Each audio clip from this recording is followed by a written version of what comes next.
Hello, everyone. Welcome to the Thirdman for another episode. Today, I'm chatting to a Zimbabwe T20 International legend. You'll find out why, because I'm chatting to Ryan Ponsobi Burl. What's up, my man? Hey boy, how you doing? Yeah, thanks for having me on. Good to see that you've kind of created your own platform and voice out there. It's good to see, man. Nice, buddy. And it's always nice when you guys say yes whenever I request to do interviews with you. That means a lot to Nah, me as well. anytime, Um, anytime. so let's go back to 2014. That is when I did my first ever interview with you.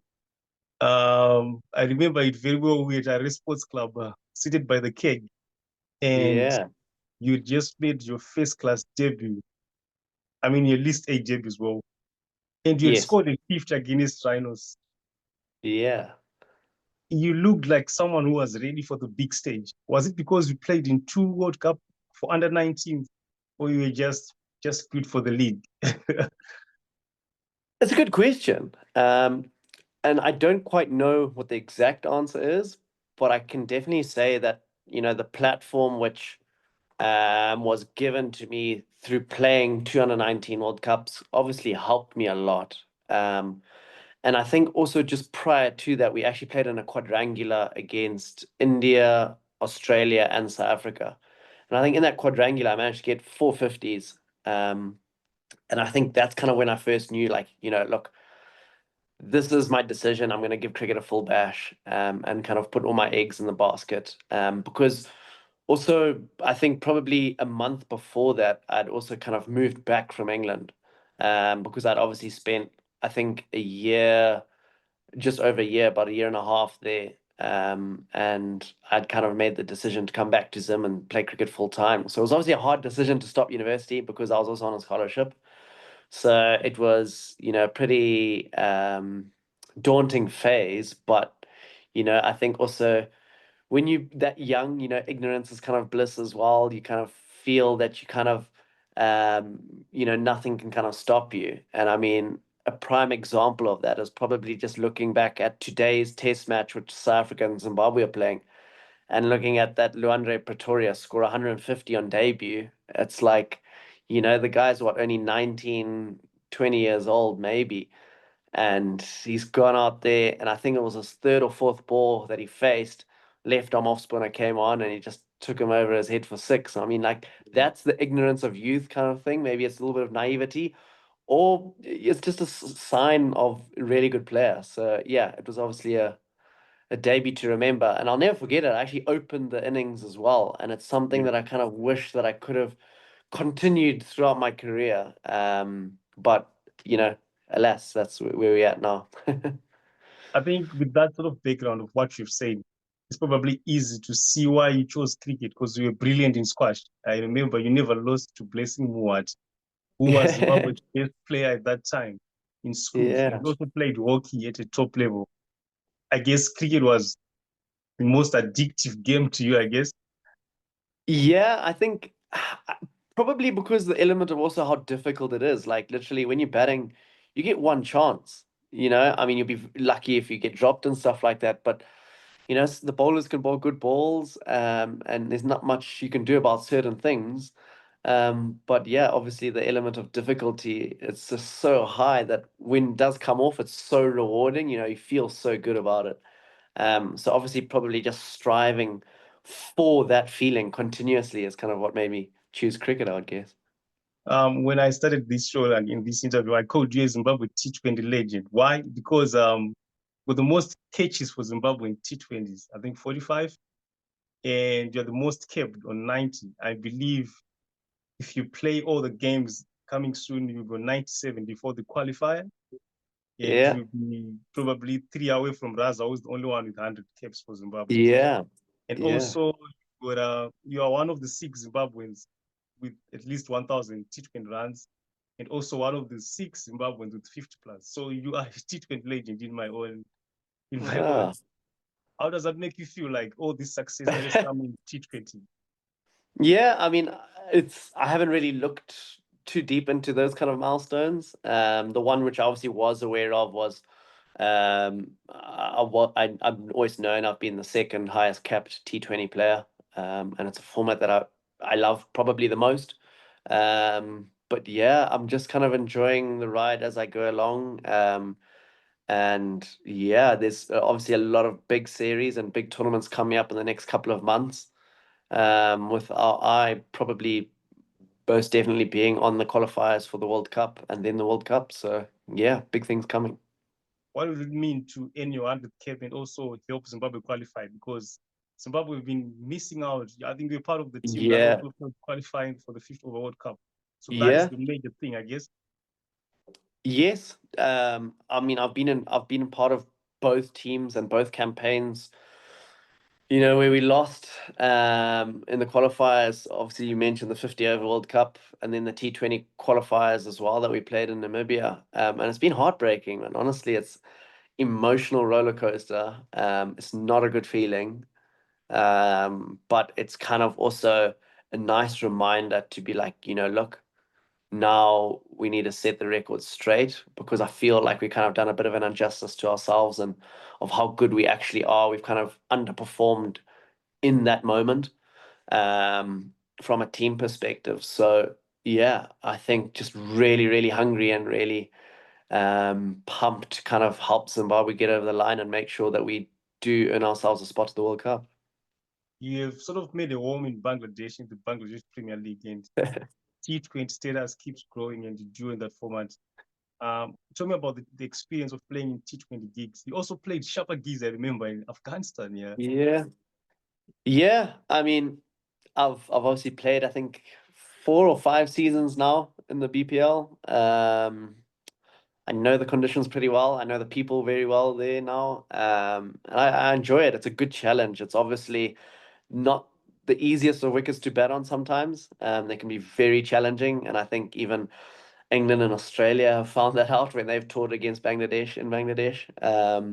So yeah, it's a great learning experience as well, just as a cricketer as well as an individual outside of cricket. You know, it's obviously not easy going away from family, spending, long periods of time in a foreign country, away from home. But yeah, like I said, it's kind of it helps you grow as a person and as a cricketer, which I've probably used to my advantage, I would say, over the last 4 or 5 years.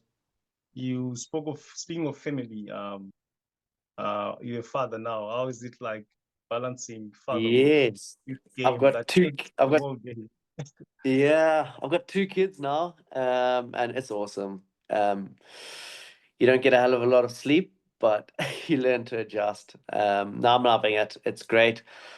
I think it's probably helped me probably grow up and mature as well as a person and as a cricketer. Kind of rolls out into the way you kind of going about things as a cricketer. And it's probably also been like a nice little kind of wake up call as well personally. I've been on a quite a personal journey as well. In terms of my diet, my nutrition, my training. It's almost like I've got a second wind and a second life of cricket, which I'm really happy with. I know you grew up on a farm and also your family was supportive. How was that Yeah. as well? And as you sort of learn from that upbringing and being a father as well, that sort of adjustment and the flow of life, which I can say. Yeah. Yeah, I mean, it was obviously such a long time ago, us being on the farm and stuff like that, but the memories are still there, deeply ingrained, and I loved every moment of it. And I'm very jealous that I'm not on the farm now with my kids, giving them the opportunity which I had. But we never know what kind of path we'll take in the next few years or whatever it is after cricket. But yeah, I loved it. Just being out in the mundas, kind of waking up at 6 or half 5, whatever, when your dad wakes up to go out, jump on the motorbike, go check the fields, Mm. play with the workers, play with your brother in the garden. Yeah, I mean, oh yeah, it was awesome. It's kind of hard to explain to people, who might be listening if they haven't had that kind of experience or know what it's like to be on the farm. But you obviously as Zimbabwean and you kind of seen the environment, you've seen the backgrounds and stuff like that. And yeah, it's really special. It's something that I'm very grateful for. you come from Marondera. I think Marondera is one place people don't realize has got so much talent in cricket. It's produced so many good players. Am I Yeah, correct if I can say that people should give more attention to Marondera? man, it's crazy. Like if you look at the stats of international sportsmen that have come from that area, I mean, obviously you have to give credit to the three, maybe four schools within that area. They're obviously doing something right, or maybe it's something in the water. I don't know, but yeah, it's it's a great little sleepy kind of small town where there's been some absolute gems of sportsmen that it's produced. So is that why the Castle Corner have got a song about Marondera, which seems like a dedication to you? Yeah, they definitely sing it every time I'm featuring in the game, whether it be hitting a boundary or taking wickets or whatever. It seems to kind of bring them alive. There's probably a few vulgar words and actions involved in the song, but it's good humor, and it's really awesome to kind of get the crowd going. And speaking of the crowd, I've never seen the crowd go crazy. Is that Shakib over if you're at a sports club? What was going through your mind when you're just hitting sixes for fun? We all thought it was gonna be big sixes. Yeah, I'm so upset that the sixth one just missed Yeah. out and went for a four, but no, it was awesome, man. It was I actually spoke about this probably about a week ago to someone else, Uh, uh, where they kind of mentioned, in any situation in life, have you kind of felt where it was really a do or die moment or something that defined you? And I said, funny enough, that scenario was actually one of them, where we were 1-1 in the series mm, and we hadn't beaten Bangladesh in a home series or even an away series for probably 10 to 15 years. It's been a long time. mm, And something that we spoke about in the change room, saying, guys, we're right there. We've got a good opportunity. We obviously lost the toss. We're put into bat. And I think we were probably 80 for six after about 14 or 15 overs. So we're kind of down and out, not looking good. And I was with Luke Jongwe at the time. And I just said, Lukey, like, it's now or never, like, we've got to pull the plug. Let's go for it. And I kind of saw the captain was like kind of oohing and ahhing whether to give the right arm offie or the left arm offie the ball. And the moment the left arm offie got the ball, took his cap off, and I said to Lukey, like, this is it, let's go. And yeah, obviously the rest is history. It was pretty cool. yeah. But then there's Australia, one of the quickest fifers in cricket history.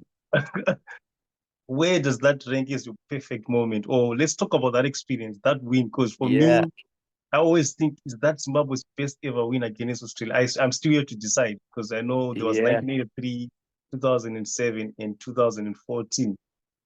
Tell me yeah. about that FIFA and the experience of beating Australia at home. Yeah, it was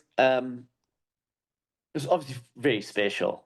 And throughout the series, I kind of, I was feeling like I was bowling so well. I think I got 3 wickets as well in the game before or the first game.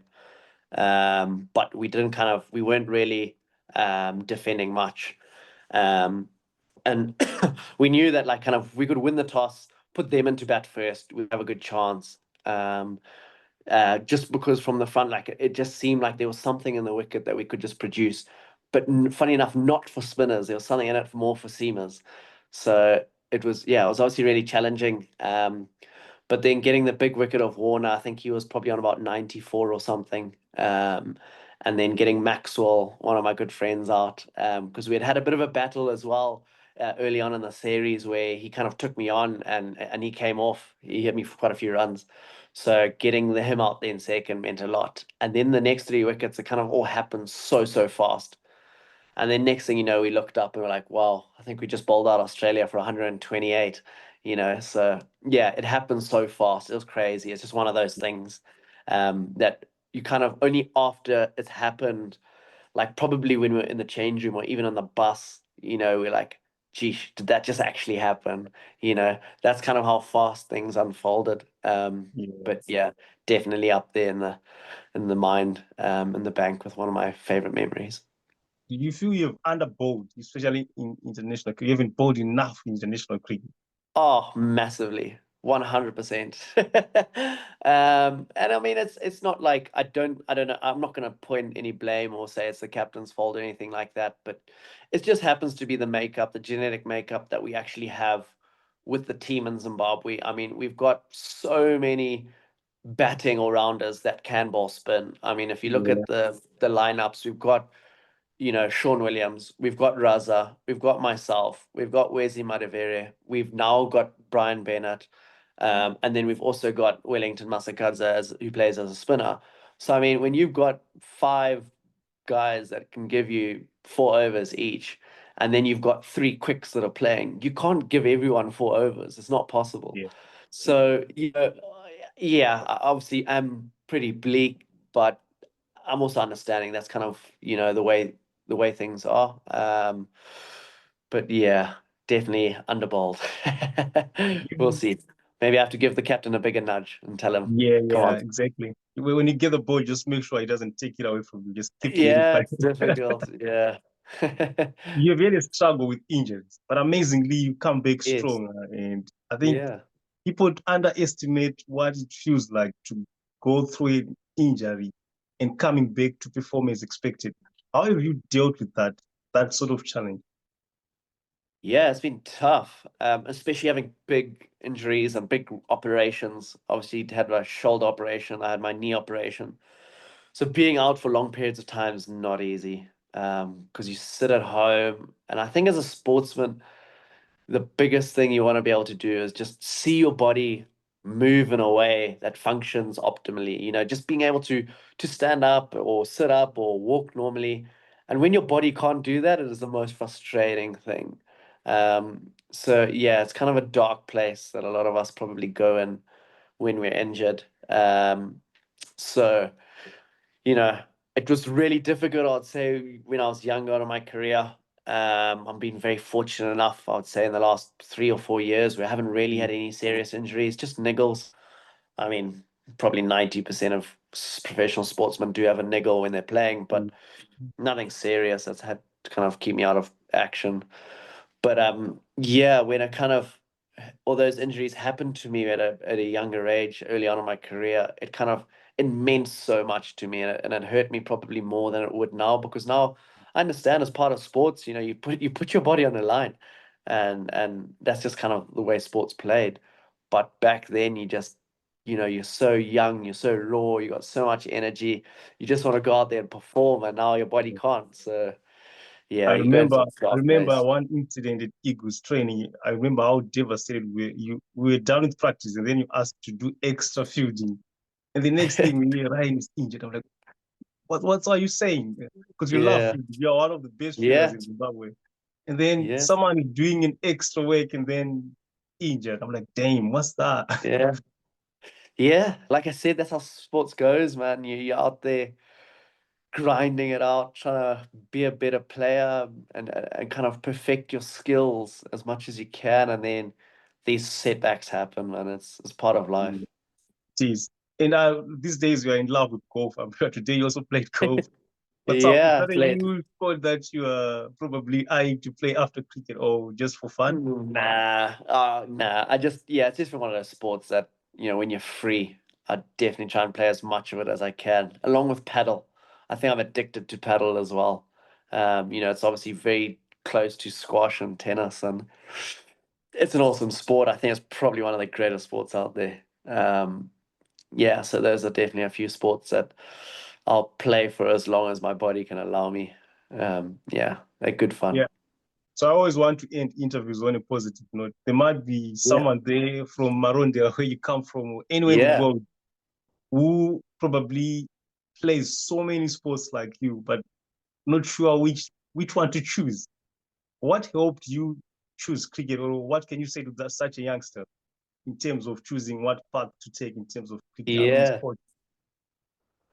I think ultimately at the end, it sounds weird, but I think you'll always just naturally go in the direction in which you're meant to go, if that makes sense. Kind of, it sounds cliche, but the stars might align or something like that. But, your heart will probably take you to where you want to go. So I think go out there. Please don't limit yourself to playing any sport. Play as much sport as you can for as long as you can. And then yeah, only maybe once you finish school, then maybe start focusing on one sport only. But for as long as you're fit enough and you can throughout school, play as much as you can, because all of those sports will help you in one way or another into the sport that you end up choosing. And even if you don't end up choosing sport, I feel like the key components that kind of sport brings helps you just as a general human being and in life, whether it be business, family, or whatever at home. It does help you so much. So play as much as you can, and then kind of the rest will figure itself out. Nice. Before I let you go, you've played all formats for Zimbabwe. Obviously, Yes. more T20s and Yes. quite many also ODIs and 2 test matches. Do you still feel you want to play all formats, or you're now focusing on white ball cricket, I guess? No, definitely I want to play all formats. I'm hungry. I'm fit. I'm still young. I'm pretty experienced at the moment, and I feel it would be a big shame if I'm not playing all formats. So let's see what happens. Right, let's see what happens. Ryan, lovely chatting to you, my man, and keep fit. Yes. It's nice to chat with you, especially I remember the first time you were like a baby-faced 20-year-old boy from Yes. Mandela. Yeah. Yeah. Yeah, No, man, it's been awesome, and yeah, it's been a good journey, and hopefully there's some more good fairy tales to be written. purely the ease. Thanks for that. Thanks a lot for coming through, my man. You're welcome, man. All the best. Cheers.